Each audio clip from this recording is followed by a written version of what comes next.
Okay, so, di ba we are studying Hebrew. So, oops, nawala. So, we know that the disciples spent 3 years with the Lord Jesus. Teaching, yung the way of learning for them, kasi wala namang computers no? Wala tape recorders.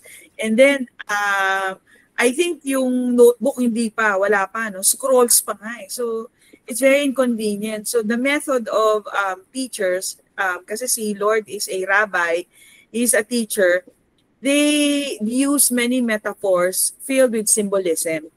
Okay? So the disciples did not have recorders or notebooks to take notes. Unlike us today, it's very easy, di ba, sa ating phone. No? So it's really a blessing. But nung unang panahon, even a notebook is a luxury. So they had to depend on their memories to engrave the words of the teacher. In this case, Jesus, into their minds and hearts. So it's very important to really use yung metaphors para matandaan, 'di ba? Yung and also symbolism.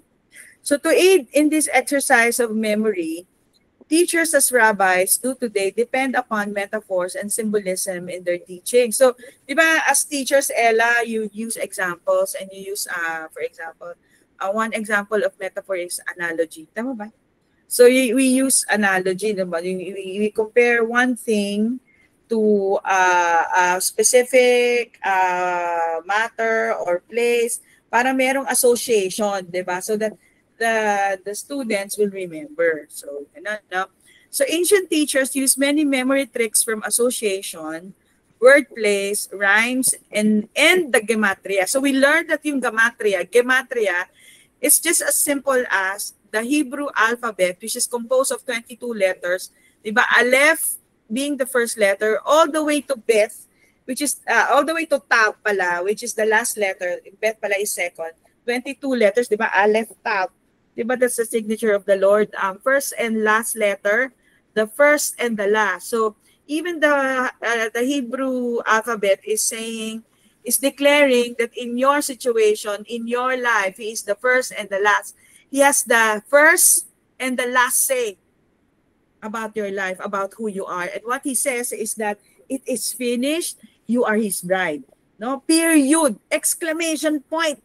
Yun na yun. Okay, so yung gematria, di ba sabi natin, each letter in the Hebrew alphabet corresponds to a number. So gematria of Aleph, which is parang letter A sa atin, ano? Aleph, which represents an ox with picture, and then gematria niya ay 1. Okay, and then Beth, which is the second letter, which is a picture of the house, is 2. Diba? So forth and so on. So, and then yung letter Hey, yung number niya is 5. Kaya nga, 555. Diba? Sa Thailand, ang ano nila, 555. Ganda pala yun. Diba? Favor. 3 times favor. Anyway, okay. So yung gematria. So Hebrew letters, yun nga, also have numbers. The teacher would match the numerical value of a word or words with another word or words and discuss the relationship between the two. So paano yung ginawa natin sa halak? Di ba? Nung ni-reverse natin yung halak, who remembers yung reverse, di ba? Pag ni-reverse mo yung word, magiging bride. Di ba? So as you walk through the valley of the shadow of death, actually, the intent of the Lord is that you are walking with Him as His bride. Oh, di ba? So, okay. Example now, which is very relevant now to the Passover, to the breaking of the bread. And we will take time to really explain it and remember this. So Jesus, our Lord Jesus, lifted the bread, which is actually lahaim. Remember, di ba? Lahaim, which is spelled lamed, which is equivalent to 30, chet, which is equivalent to 8, mem, which is equivalent to 4, for a total of 78. And He said that the bread is His body. So the bread, when you partake of the bread, the Lord is saying to us, this is His body. So literally, no? This is His body. So lamed, chet, mem, which is equivalent to 78. Okay. Then He lifted up the wine, which is yin in Hebrew. Yin, di ba yung bread is lahaim, and then yin is yung wine. Spelled yod, yod, yod, nun. So, dalawang yod, no? So, 10, 10, at saka 50, which is a total of 70. So, 78 at saka 70. So, ito, nag-aaral tayo ng geometry yan. So, 70 plus 78 is 148. The word for Passover in Hebrew is Pesach, which is spelled Pei, 80, Samet, 60, Chet, 80, which is a total of 148. Oh, oh, diba? So the bread plus the wine is 148, and then lo and behold, the Passover, which is the Hebrew for the which is in Hebrew is Pesach, is exactly the same, 148. Oh, what is this all about? This is exciting. So bread and the wine are the center of the Passover. The body and the blood of Jesus Christ are the center of communion, the communion table. So what's the big deal? During the Seder, there are 4 meals, for 4 meal cups. Remember, inaalala natin, di ba? Yung third doon is the cup of redemption. And then, when the Lord Jesus raised the cup, instead of saying the usual prayer, he instead said, "Will you be my bride?" Di ba? Will you be my bride? Di ba? Yun yung inaalala natin. So, 4 cups of wine are drunk. So, 4 cups times 70 is equal to 280. Add the bread, which is 78, and you will have 358. Oh, okay. Mga words, no? So, hindi natin ito tatayaan sa loto. Kasi the Lord is really teaching us. So, 70 plus 78, 148. It's Pesach, it's Passover. And then he times the wine by 4, it's 280. Add the bread, which is 358. What is the meaning of all of this? Okay. So, what other words has value of 358? 358. There is a word which is spelled mem, shin, yod, and chet, which is equal to 358. And that is 4 cups of wine drunk during the Seder as well as the bread. And what do you have is the word Messiah. Messiah. It's all about Jesus. So it's all about the Lord. When we raise the cup, when we raise the bread, it's all about remembering Him. Do this in remembrance of Him. Hallelujah. So the very center of the communion, the very center of the Passover is found in the 4 cups of wine and bread, which is 358, which points to our dear Lord Jesus, our Messiah. Jesus is declaring to you and I in a coded language that He is, during that time to His disciples, that He is the Messiah. Hallelujah. So precious, no? Hallelujah. And then another point, so Luke 22, 19 to 20. So the Passover meal consists of the bread and wine. And he took the bread and gave thanks and brake it and gave it unto them, saying, "This is my body, which is given for you." Which is given for you. I was watching the Passion yesterday and the other day. And literally, I had a different appreciation. Instead of crying because he was struck a bit, no, but I immediately, Lord, the Lord doesn't want us. The Lord doesn't want us to make take it lightly, to take it seriously. By His stripes, diba? You are healed. You are healed. He didn't go to the whipping post just for you not to get your inheritance, right? So every whip, every stripe, you are healed. This is my body given for you.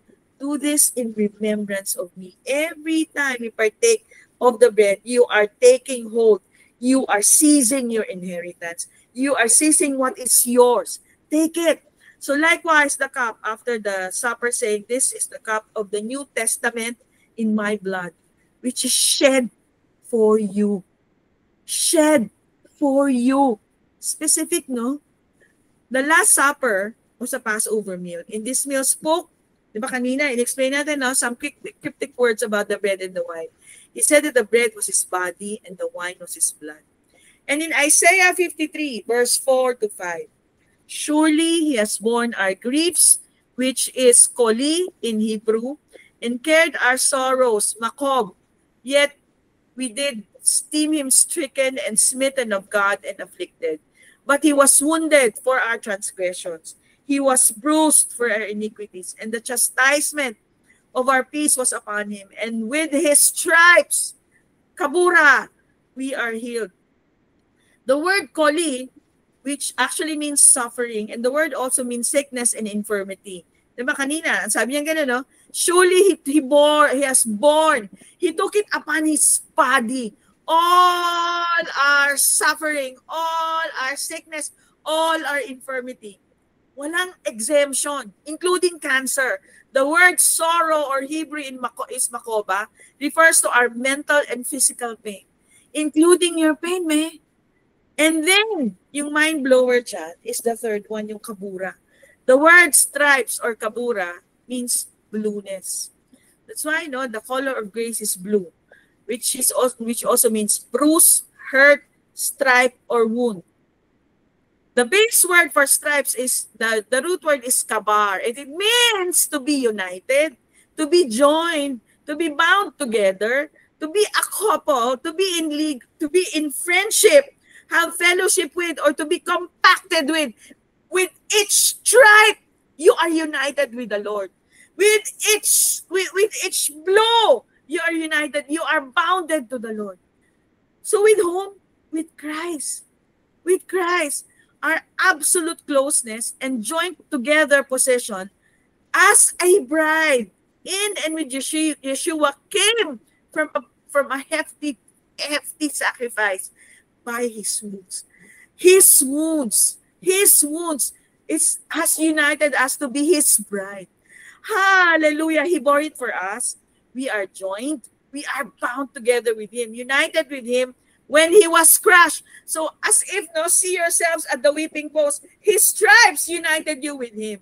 Hallelujah. In all his sufferings, we are healed. We are restored. So, lastly, today, we have storms, we have symptoms. Jesus didn't just calm the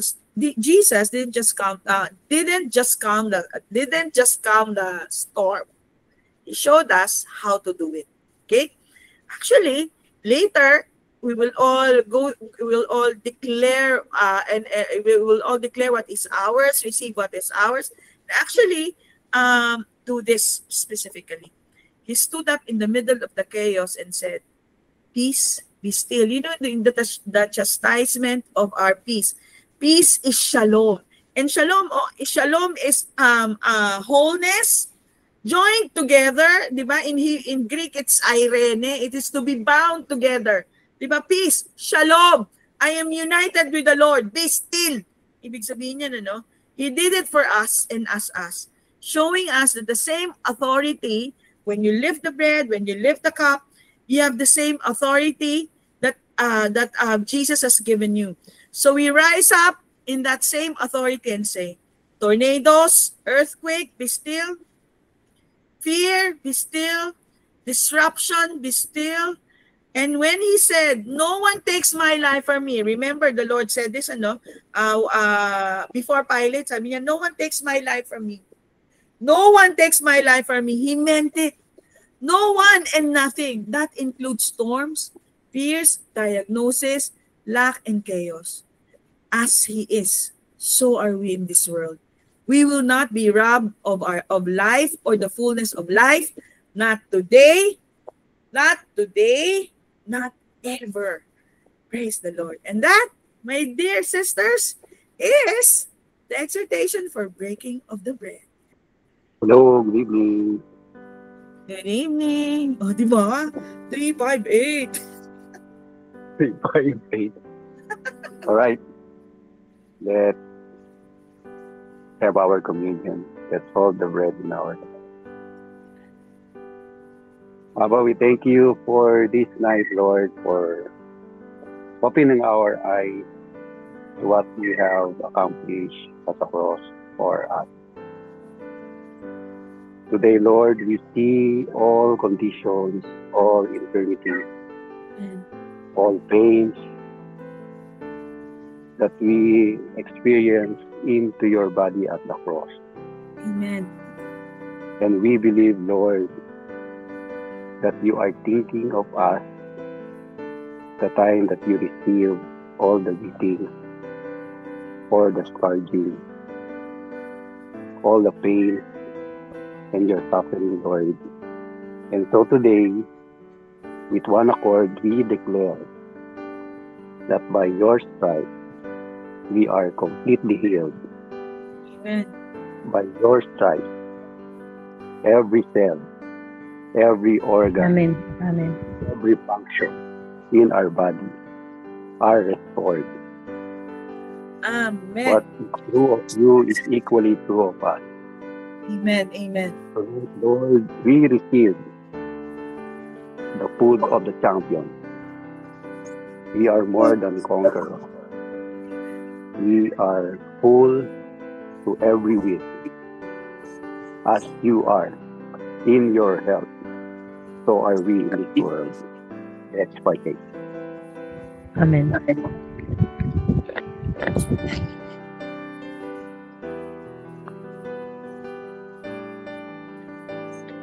Let us lift the cup. Lord Jesus, we thank you for your precious blood, the blood of the new covenant, which was shed for the remission of all our sins. Thank you because at the cross you paid and overpaid our sins, past, present, and future. And today we can boldly declare that we are forever forgiven, completely complete, perfectly perfect, wholly whole. And because of your finished work, we declare that we are the righteousness of God in Christ. Tonight, Lord, we receive all the blessings that crowns the righteous, from the top of our head down to the soles of our feet. Amen. Amen. Thank you, Lord Jesus, for your finished work. Amen. Thank you for the eternal life that you have given each and every one of us. Yes, Lord. Tonight, as we drink, we declare that we are greatly blessed, deeply loved, highly favored, completely protected. And because we are sinless, we are sickless. In Jesus' name, Amen. amen. Amen.